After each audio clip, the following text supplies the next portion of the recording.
거의 20년이 되어 가는데 뉴질랜드 섬길 때 일입니다.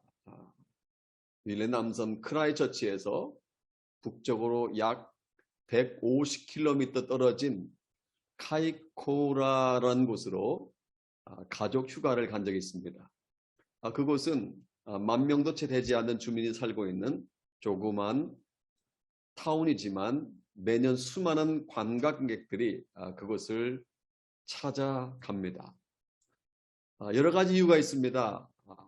이 물개도 보고 또 유명한 빈야드, 포도원이 있기 때문에 그곳을 방문하기도 하지만 큰 고래들이 나오기 때문에 큰 고래를 구경하러 수많은 관광객들이 찾아갑니다. 당시에 저는 500불도 넘는 거액을 지불하고 가족과 함께 고래를 보겠다는 기대를 품고 배를 탔습니다. 처음 항구를 출발했을 때는 괜찮았는데 바다 한가운데로 가면 갈수록 날씨가 좋지 않아서 배가 롤링하기 시작했습니다. 그동안 수많은 배를 탔지만 그때만큼 배가 크게 흔들리는 것을 경험해 본 적이 없습니다. 300~400명 정도 탈 수 있는 큰 배였지만 풍랑에 따라서 하늘로 솟구쳤다가 떨어지고 솟구쳤다가 떨어지기를 반복했습니다.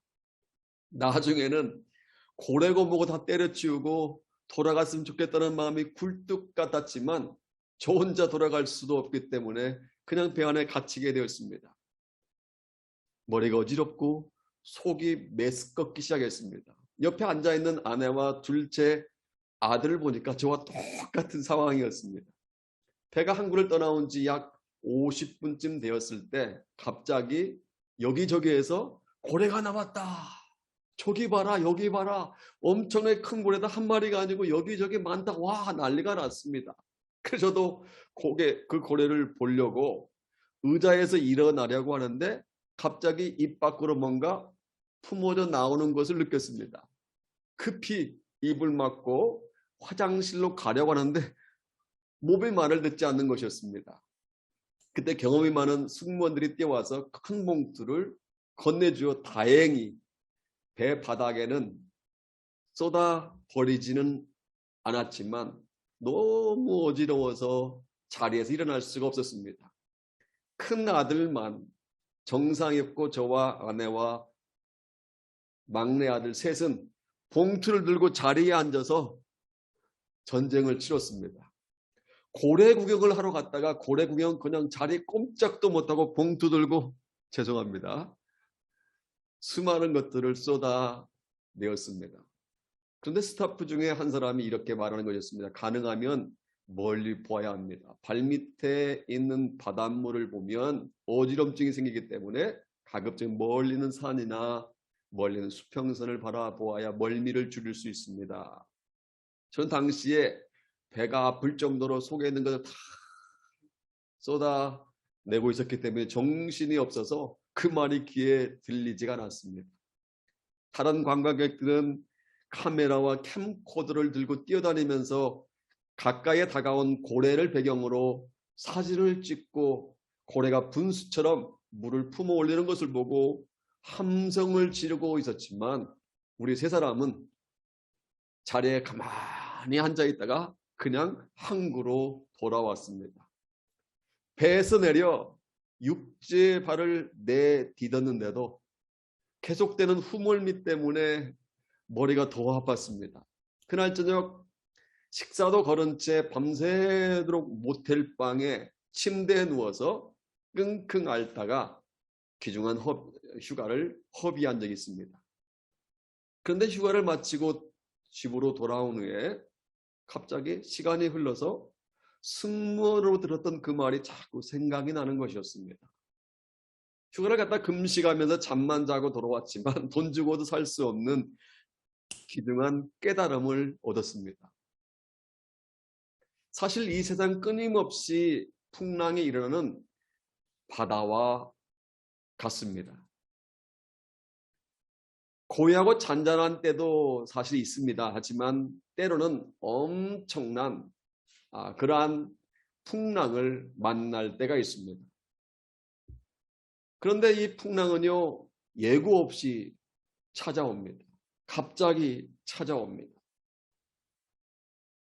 신호등 앞에서 신호를 기다리고 있는데 갑자기 뒤에서 쾅 하면서 교통사고의 풍랑을 만날 때가 있습니다. 건강하던 아내가 어느 날 갑자기 몹쓸병에 걸려서 풍랑을 만날 때가 있습니다.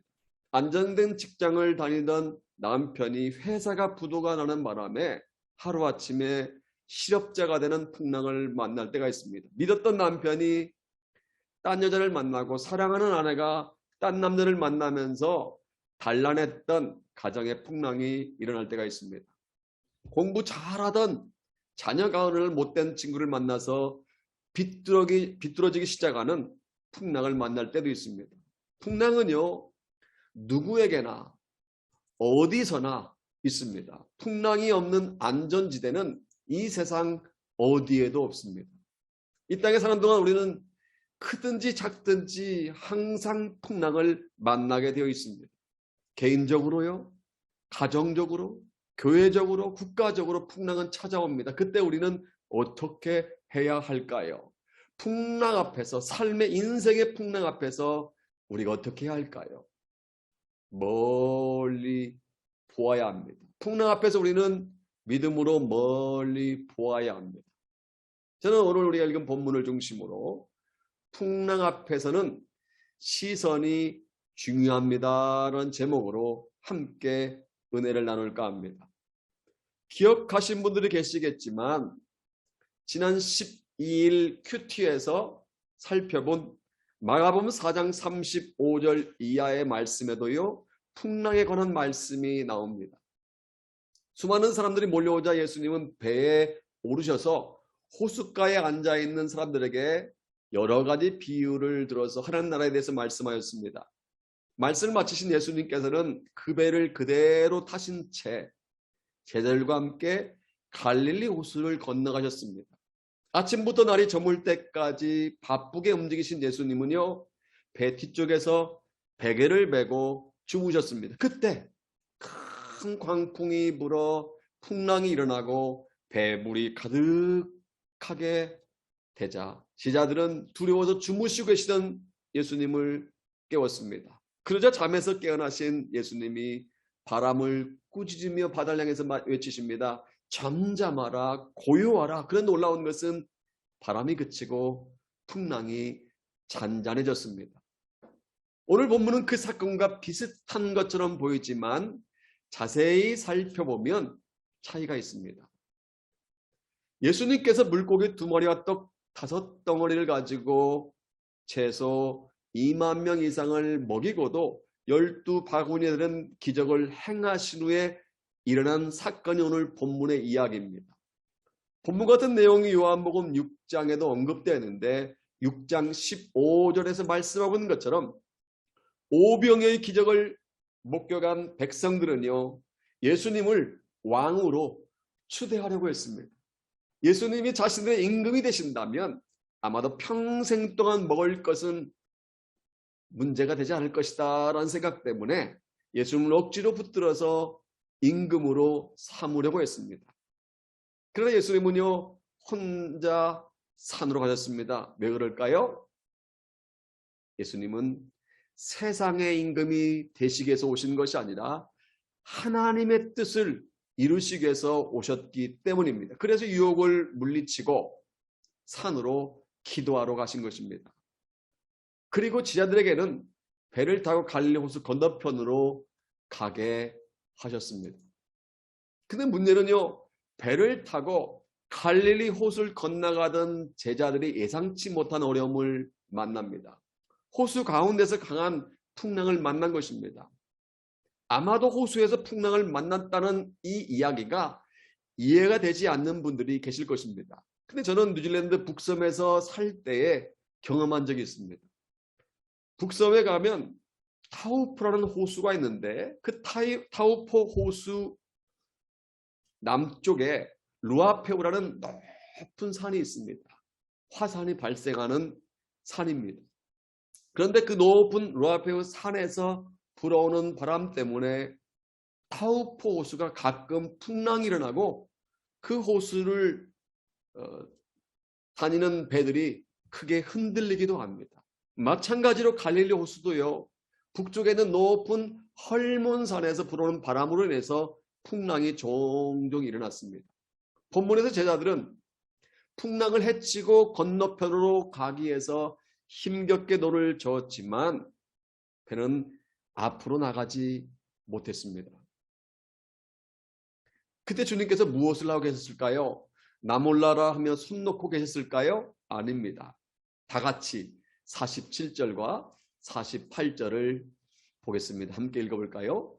저물매 배는 바다 가운데 있고 예수께서는 홀로 무태에 계시다가 바람이 거스름으로 제자들이 힘겹게 노젓는 것을 보시고 밤 사경쯤에 바다 위로 걸어서 그들에게 오사 지나가려고 하시매. 지구촌 교회 이동원 원로 목사님은 여기에서 우리가 눈여겨봐야 할 세 개의 동사가 있다고 합니다. 보시고 걸어서 오사, 보시고 걸어서 오사라는 이 세 개의 단어를 놓쳐서는 안 된다고 합니다. 당시 예수님은요, 갈릴리 호수가 내려다 보이는 한 산 위에 계셨습니다. 거기서 고생하고 있는 지하들을 보고 계신 것입니다. 비록 주님께서 기도하러 산에 올라가셨지만 기도만 하신 것은 아닙니다. 주님께서는 기도하시면서 앞서 보낸 제자들이 갈릴리 호수를 잘 건너가고 있는지를 지켜보고 계신 것입니다. 제자들은 주님께서 자신들을 보고 계신다는 것을 몰랐지만 주님께서는 그들을 보고 계셨던 것입니다. 오늘날에도요, 주님은요, 당신의 백성들을 보고 계십니다. 주님께서 침묵하고 계시는 것처럼 보이지만, 주님께서 우리를 주시하지 않는 것처럼 보이지만, 변함없이 주님은요, 저와 여러분, 당신의 백성들을 지켜보고 계십니다. 창세기 16장에 보면 비련의 여인 하갈의 이야기가 나옵니다. 하갈은요, 아브라함의 아내 사라의 여종이었습니다. 그런데 여주인인 사라가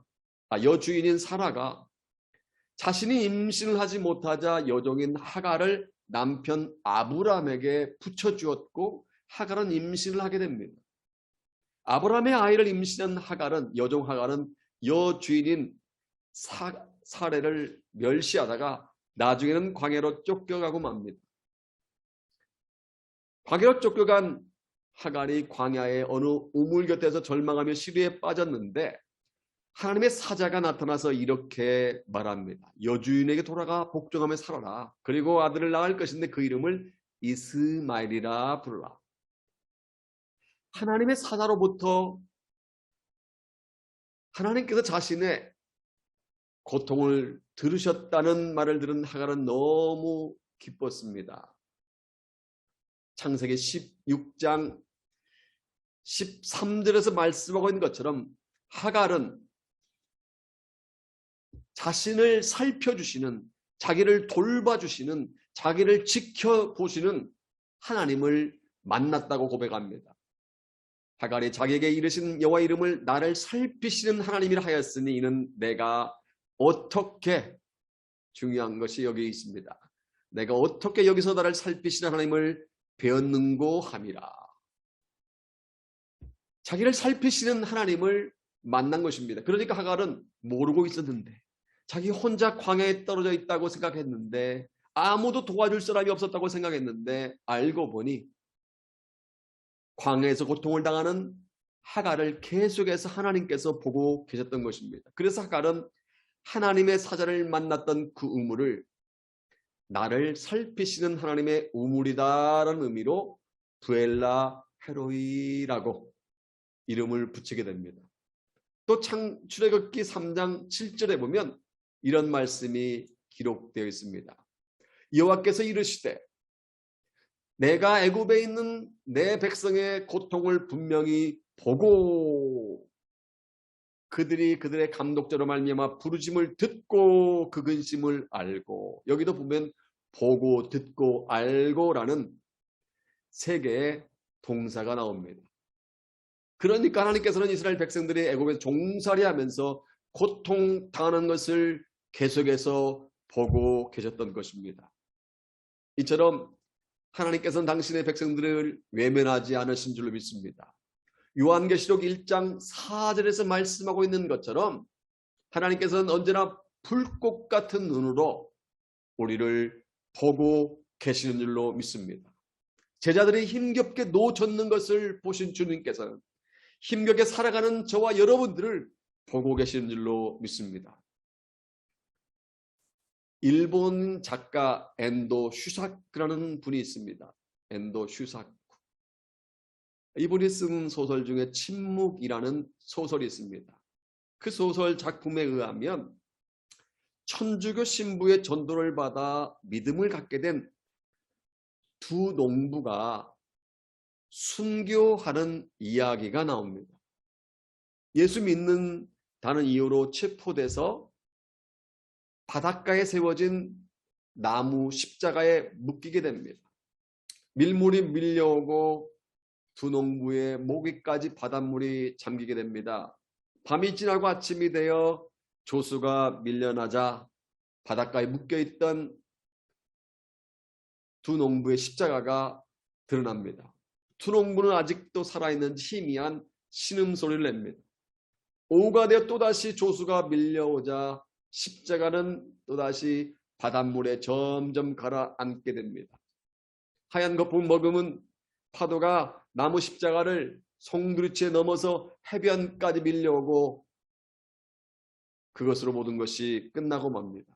두 농부는 그렇게 외롭고 쓸쓸하게 고통스럽게 죽어갑니다.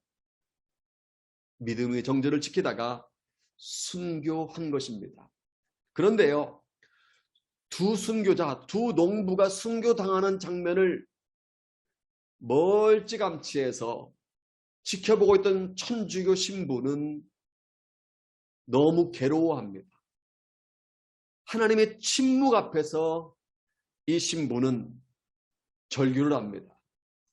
과연 하나님께서는 존재한단 말인가?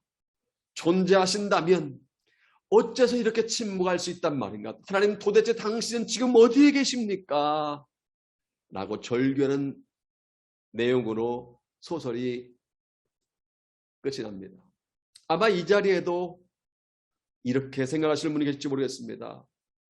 하나님은 감당치 못할 시험을 주시지 않나고 했는데 나에게는 왜 이렇게 힘들고 어려운 시험을 주실까?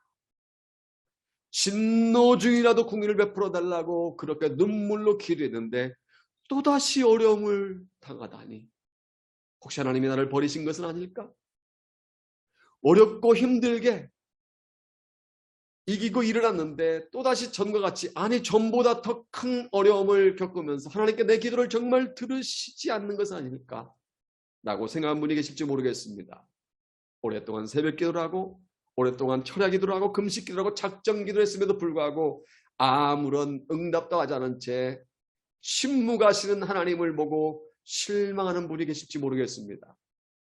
하지만 우리가 기억해야 할 것이 있습니다. 주님께서는 고통당하는 당신의 백성들을 그저 바라만 보고만 계시지 않는다는 사실입니다. 주님은 고통당하는 당신의 백성들에게 찾아오십니다.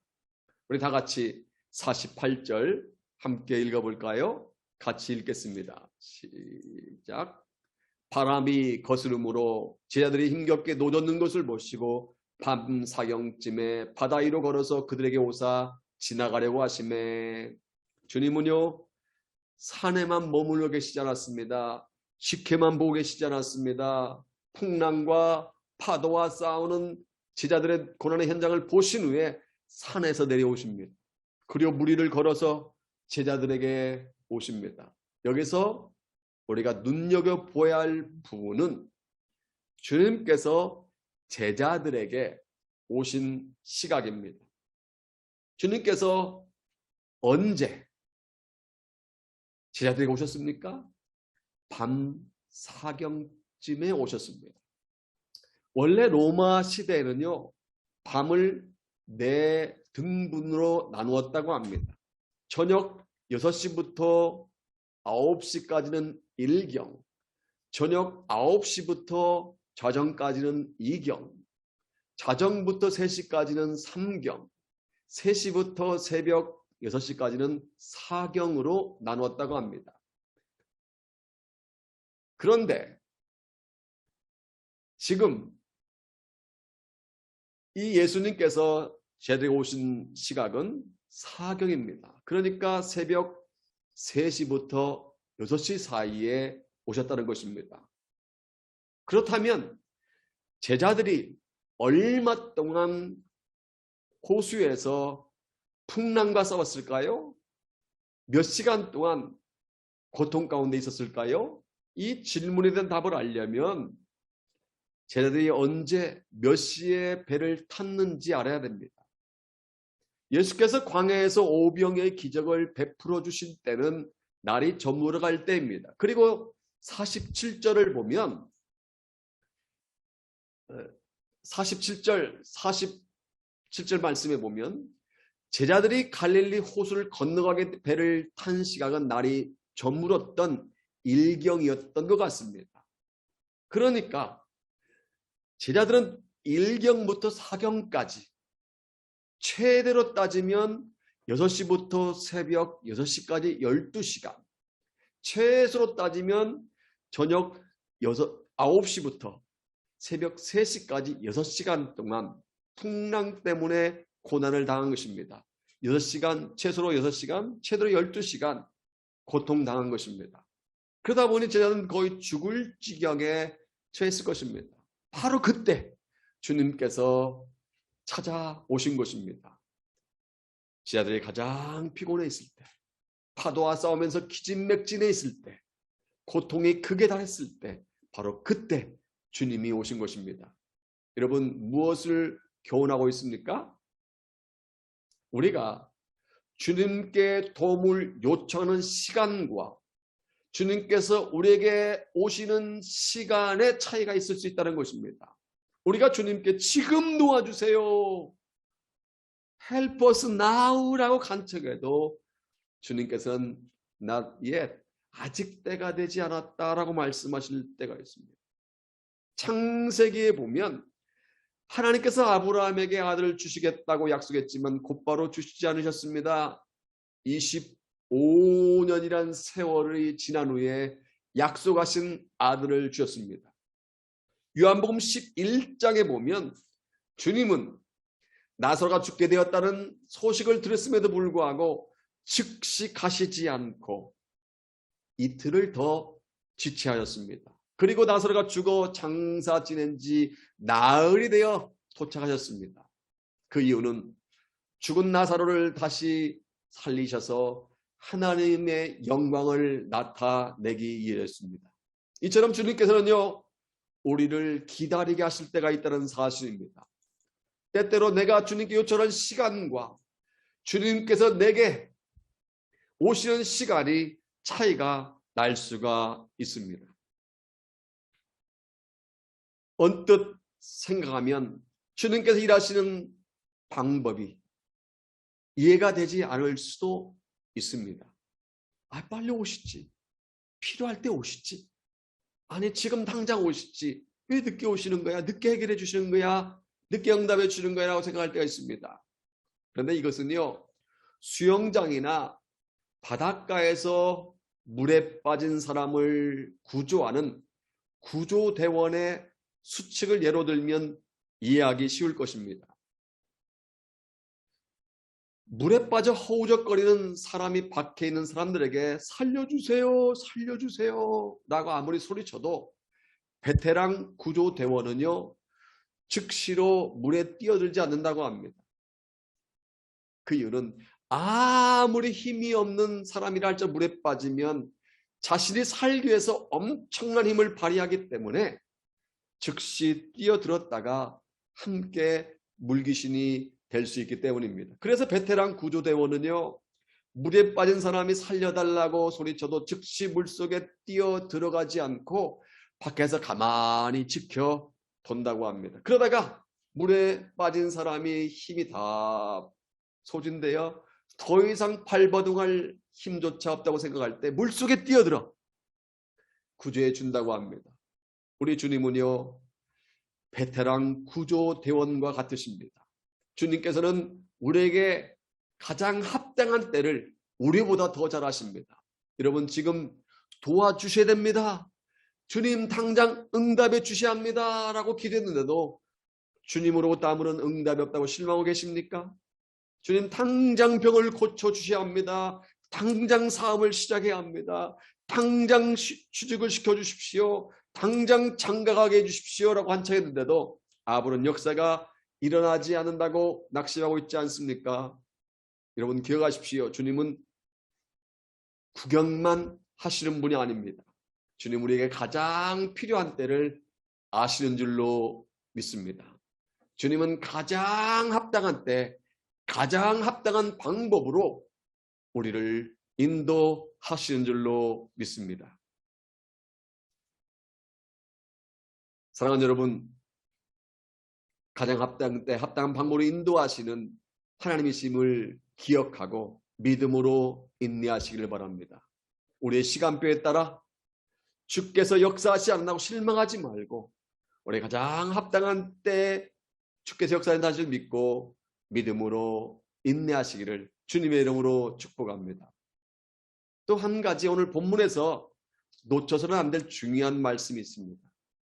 갈릴리 호수를 건너가던 제자들이 예상치 못한 어려움을 만났을 때 그들이 어떻게 했습니까? 바다 한가운데서 강한 풍랑을 만났을 때 그들이 어떻게 했습니까?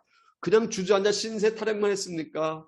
아니면 이제 끝났다고 통곡을 했습니까? 아닙니다. 다시 한번 48절 같이 읽어볼까요? 바람이 거스름으로 제자들이 힘겹게 노젓는 것을 보시고 밤 사경쯤에 바다 위로 걸어서 그들에게 오사 지나가려고 하매, 여기서 우리가 눈여겨봐야 할 말씀은요, 제자들이 힘겹게 노를 저었다 이 부분입니다. 제자들은 풍랑을 헤치고 건너편으로 가기 위해서 힘겹게 노를 저었습니다. 사실 우리가 말씀에 순종했음에도 불구하고 때때로 제자들처럼 어려움을 당할 때가 있습니다. 믿음으로 구원을 받고 순종함으로 복을 받는다고 배웠는데 배운 것과는 정반대로 복은커녕 오히려 황당한 일을 만날 때가 있습니다. 그때 우리는 어떻게 해야 될까요? 제자들처럼 노를 저어야 합니다. 포기하지 말고 계속해서 노를 저어야 합니다. 내가 고통을 당하는 이유를 몰라도 왜 내가 어려움이 나에게 닥쳤는지 그 이유를 알지 못한다 할지라도 포기하지 말고 계속 끝까지 노를 저어야 합니다. 힘이 들어도 진땀이 나도 포기하고 싶어도 포기하지 말고 계속해서 노를 저어야 합니다. 오늘 본문 등장하는 제자들 보십시오. 제자들은 두려워 떨긴 했지만 포기하지 않았습니다. 아무리 해도 배가 앞으로 나가지 않았지만 오히려 거친 풍랑으로 말미암아 물속에 빠져 죽을 위기에 빠졌지만 제자들은 계속해서 노를 저었습니다. 그 모습을 보신 주님께서 제자들에게 찾아오신 것입니다. 그런데 정작 반가해야 할 제자들은 깜짝 놀라서 유령인가 소리를 칩니다. 그러자 주님께서 이렇게 말씀하십니다. 안심하라, 내니 두려워하지 말라. 안심하라, 내니 두려워 말라. 그리고 제자들이 타고 있던 배에 올라가시자 그렇게 세차게 불어닥치던 바람이 멈춥니다. 거칠게 일어나던 풍랑이 잔잔해집니다. 혹시 이 자리에 거친 풍랑 때문에 두려워하던 제자들처럼 주위 환경 때문에 두려워하고 있는 분이 계시지 않습니까? 오랫동안 기도했지만 응답이 없다고 주님께 침묵하고 계신다고 좌절하고 있는 분 계시지 않습니까? 전에 섬기던 교회에서 있었던 일입니다. 주일 예배에서 오늘 본문과 같은 말씀으로 은혜를 나누었는데 예배 참석했던 한 분이 몇 주 후 저에게 이메일을 보내왔습니다. 그분은 암에 걸려 너무 고통이 심해서 좌절하고 있던 분이었습니다. 그분으로부터 받은 이메일을 원문 그대로 제가 소개하겠습니다. 안녕하세요, 목사님. 주일날 설교 말씀을 저를 지목하여 하신 말씀으로 받았고 너무 감사했습니다. 오늘 요즘 큐티에 욥의 이야기를 읽으면서 혼돈 가운데 있기도 했고 여러 가지 부분들의 위로를 받고 있었습니다만 정작 제 자신이 입술을 열어 기도할 수 없었습니다. 무엇에 대해 기도해야 하는지 알 수 없어서 하나님 하며 읊조리고 있었습니다. 제가 처음 그분에 대해 알고 나서 가장 기뻤던 것은 저를 지으시고 이 허탄한 존재에게 생명을 불어넣으셔서 생명을 주셨고 아주 구체적인 계획이 있으시다는 것이 너무 감사했습니다. 그래서 아주 새로운 삶으로 태어날 수 있었습니다. 그런데 암이 터지고 통증이 시작될 때 혼돈이 왔습니다. 두려웠습니다. 진통제를 먹으면서 하나님 뭘 원하시나요? 제가 사랑하고 존경하고 두려워하는 나의 하나님이 선하신 계획 속에서 나는 지금 어떤 역할을 담당하고 있는가? 건강이 호전되고 암세포가 나가는 것이 기도의 제목과 목표가 될 수 있는가? 처음처럼 그저 살려달라고 울고불고 매달리는 것은 그분의 나를 향한 계획에서 벗어난 건 아닐까? 하루에도 수없이 생각이 왔다 갔다 하는데 몇몇 사람들은 뭔가 지은 죄가 있을 거야. 어서 회개해야 할 거야. 기도 많이 해. 좋은 말들을 많이 합니다. 그런데 주일날 마가복음 제자들이 힘겹게 노젓는 것을 보시고 저를 되살리는 말씀이었습니다. 그래, 예수님이 내게 오실 때까지는 열심히 성실히 하던 일을 하는 거야. 나의 인지 능력으로 이해가 되어야만 움직이겠다는 그 고집을 이제 다시 한번 내려놓을 그때가 되었어. 정말 좋았습니다. 내가 어떻게 될지 궁금해하지 않겠습니다. 높고 아름다우신 하나님의 저에 대한 계획을 알려고도 하지 않겠습니다. 하나님, 목사님을 사랑하시고 사용하여 주셔서 감사합니다. 목사님 감사합니다. 안녕히 계세요. 그 그분은 성가대에서 하나님을 열심히 찬양했습니다. 비록 암으로 인해 육신적으로 힘들었지만 낙담하던 자리에서 제자들처럼 노를 젓는 마음으로 열심히 섬기셨습니다. 기도에 참석했습니다. 언제 어떤 방법으로 하나님이 인도하실지 모르지만 주어진 일에 최선을 다하며 밝고 환하게 사셨습니다. 앞서 언급했지만 우리가 살면서 뜻하지 않은 풍랑을 만날 때가 있습니다. 갑자기 질병에 걸려 건강에 문제가 생긴다든지 부도를 당해 사업에 어려움이 생긴다든지 자녀가 말썽을 일으켜 속상하게 한다든지 여러 가지 풍랑을 만날 때가 있습니다. 그런데요, 이러한 풍랑을 만날 때 사람들은요 크게 세 가지 반응을 보입니다. 첫째로 거센 풍랑 앞에서 포기하는 사람들이 있습니다. 이 사람들은 거센 풍랑을 보고 절망하고 될 대로 되라 라고 하면서 자포자기를 합니다. 문제를 해결하려고 아무런 노력조차 하지 않습니다. 둘째로 거센 풍랑 앞에서 원망하는 사람들이 있습니다.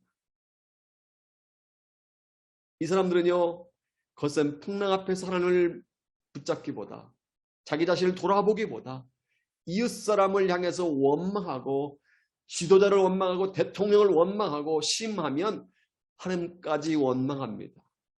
대통령 때문에 그랬다. 도지사 때문에 그랬다. 우리 부모 때문에 그랬다. 친구 때문에 그랬다. 라고 주위 사람들을 원망합니다. 이런 행동은요 거센 풍랑을 헤쳐나가는데 아무런 도움이 되지 않습니다. 셋째로 거센 풍랑을 이용하는 사람들이 있습니다. 이 사람들은요, 서핑보드에 몸을 싣고 파도 타기를 즐기는 사람들처럼 거센 풍랑을 이용해서 자기의 인생을 복되게 합니다. 이 사람들은 거센 풍랑 속에서 좌절하고 원망하는 사람들과 달리 거센 풍랑 속에서도 힘겹게 노를 저음으로 말미암아 하나님의 손길을 경험합니다. 여러분에게 도전합니다. 여러분들은 어떤 종류의 사람입니까? 문제의 파도와 거센 풍랑 앞에서 포기하는 사람입니까? 아니면 원망하는 사람입니까? 남편 때문에, 아내 때문에, 자식 때문에, 부모님 때문에, 친구 때문에 하면서 원망하고 있습니까? 아니면 문제의 파도와 거센 풍랑 속에서도 노를 젓는 사람입니까? 전 저와 여러분들이 거센 풍랑 앞에서 포기해버리거나 거센 풍랑 앞에서 다른 사람을 원망하는 사람들이 되지 않기를 소원합니다. 오히려 거센 풍랑을 이용하는 영적인 파도 타기 선수, 스피리추얼 서퍼들이 되기를 소원합니다. 비록 안개가 껴있고 거친 파도가 날 향해 와도 인내의 노, 기다림의 노, 기도의 노를 저으시기 바랍니다. 힘겹고 고통스러워도 매일매일 믿음으로 노를 젓는 여러분 되시기를 주님의 이름으로 축복합니다.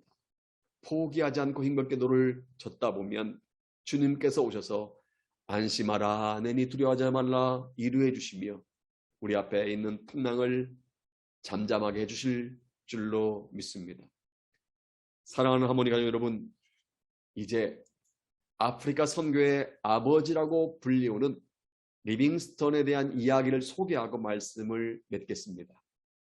리빙스턴이 아프리카에서 16년간 사역을 마치고 고국에 돌아와서 자기 고향에 있는 글래스고 대학에서 특강을 하게 되었습니다. 그때 한 학생이 이렇게 질문을 했다고 합니다. 그렇게 고통스럽고 고독한 환경에서 어떻게 16년간을 살 수 있었습니까?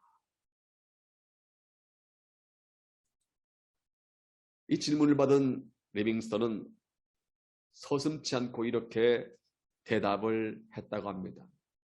주님의 두 마디 약속이 나로 하여금 신음이나 불평 대신에 찬송을 부르며 승리하게 하였습니다.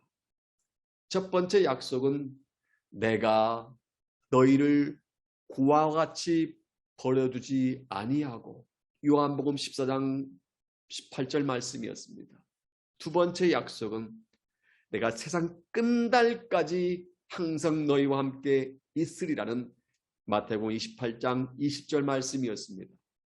그러니까 리빙스턴은 이 고아와 같이 버려두지 않는다, 세상 끝날까지 나와 함께 해주시겠다는 이 두 가지 약속을 붙들고 무려 16년간을 아프리카에서 섬겼다는 것입니다. 여러분, 지금 여러분들의 삶이 망망대해서 힘겹게 노를 저어도 풍랑을 벗어나지 못하던 제자들처럼 아무리 힘을 써도 오히려 점점 더 어려워지고 있습니까? 하나님 말씀대로 순종했지만 본커녕 오히려 어려움이 몰아닥치고 아무리 도움을 청해도 도와주는 사람이 없어 답답하다 못해 막막한 상태에 처해 있습니까? 여러분, 그래도 기억하십시오. 주님은 절대로 우리를 고와 같이 버려두지 않으신 줄로 믿습니다. 주님은 세상 끝날까지 우리와 항상 임마누엘 함께 하신 줄로 믿습니다. 비록 주님이 우리 눈에 보이지 않는다 할지라도 주님은 우리의 상황과 형편을 알고 계십니다. 그리고 가장 합당한 방법으로 우리 인도해 주실 것입니다. 그러므로 풍랑이 일어날 때 풍랑을 바라보지 말고 풍랑 너머에서 역사하시는 주님을 믿음으로 바라보시기 바랍니다. 인생의 풍랑 앞에서 모든 것을 합력해서 선을 이루시는 하나님을 믿음으로 바라보며 끝까지 노를 젓는 저와 여러분 되시기를 주님의 이름으로 축복합니다. 이 시간 말씀을 생각하시면서 나의 가는 길 주님 인도하시네 라는 찬양을 부를 텐데요. 우리가 눈여겨보아야 할 가사가 있습니다. 그는 보이지 않아도 날 위해 일하시네. 그는 보이지 않아도 날 위해 일하시네. 주 나의 인도자 항상 함께 하시네. 사랑과 힘 베푸시며 인도하시네. 오늘 말씀을 생각하시면서 함께 찬양하겠습니다.